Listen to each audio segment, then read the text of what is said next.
Section 14. What does the seller know? Understanding the SPDS.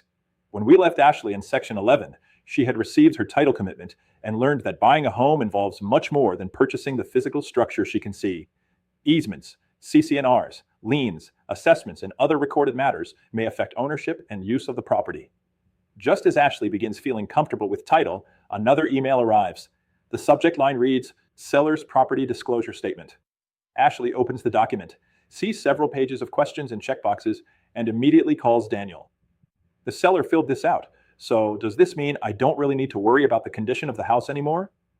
Daniel answers quickly, no, this is important information, but it isn't a warranty and it doesn't replace your investigation.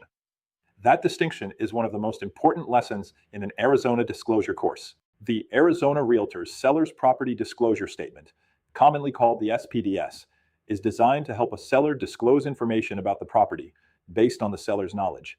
Depending on the current form, it addresses numerous areas of the property and ownership history. Buyers may receive information concerning utilities, structural matters, roof issues, plumbing, electrical systems, environmental conditions, pools or spas, termites or other pests, improvements, insurance-related matters, and other property concerns. Daniel explains that Ashley should read the entire document, not simply look for boxes marked yes.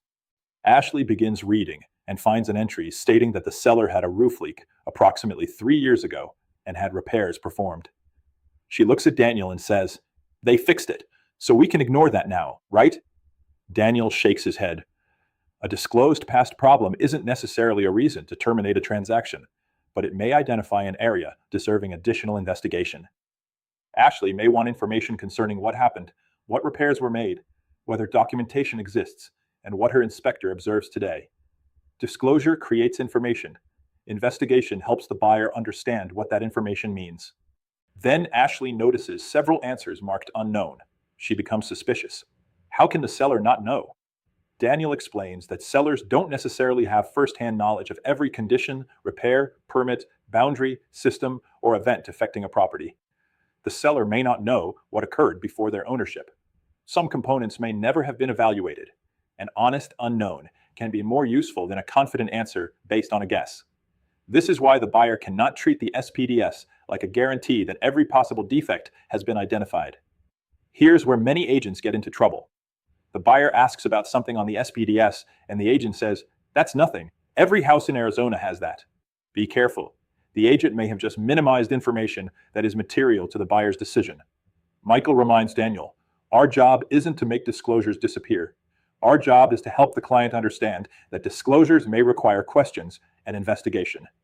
Arizona's disclosure duties also extend beyond the form itself. AAC R4-28-1101 requires licensees to disclose certain material information they possess concerning a transaction. An agent cannot knowingly hide a material fact simply because the seller didn't place it on the SPDS.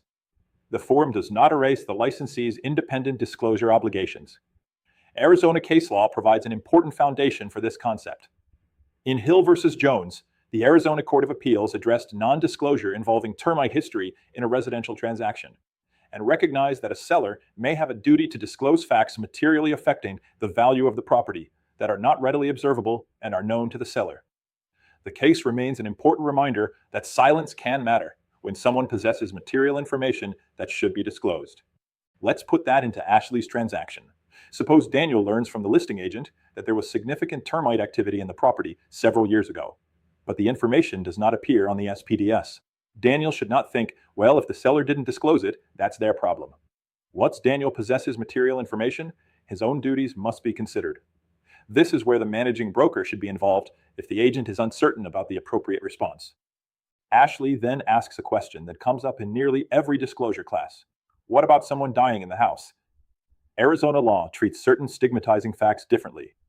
ARS Section 32-2156 provides that certain circumstances, including that a property was the site of a natural death, suicide, homicide, or certain felony crimes, are not material facts required to be disclosed in the manner many buyers assume.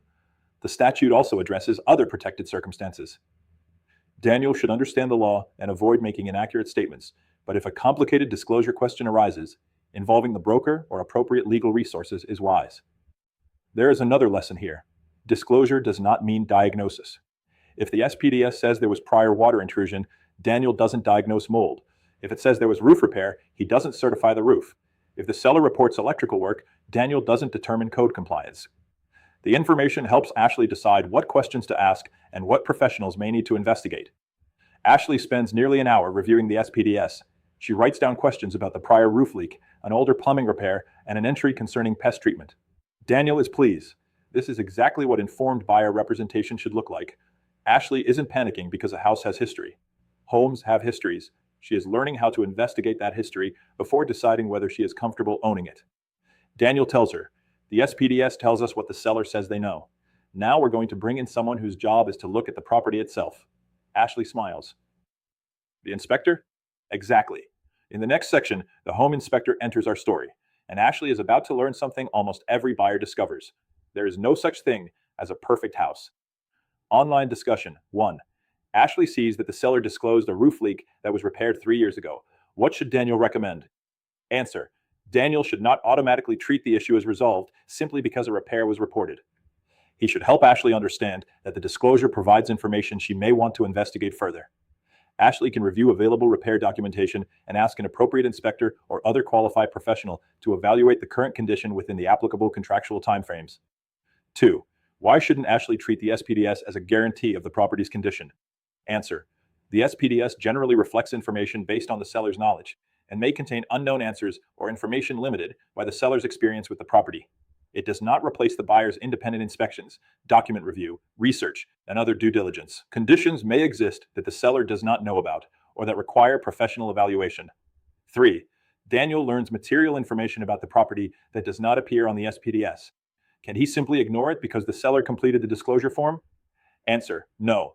The seller's completion of the SPDS does not eliminate the Arizona licensee's own disclosure obligations. Daniel must consider his duties under AAC R4 281101 regarding material information he possesses and should involve his managing broker when there is uncertainty about how the information should be handled.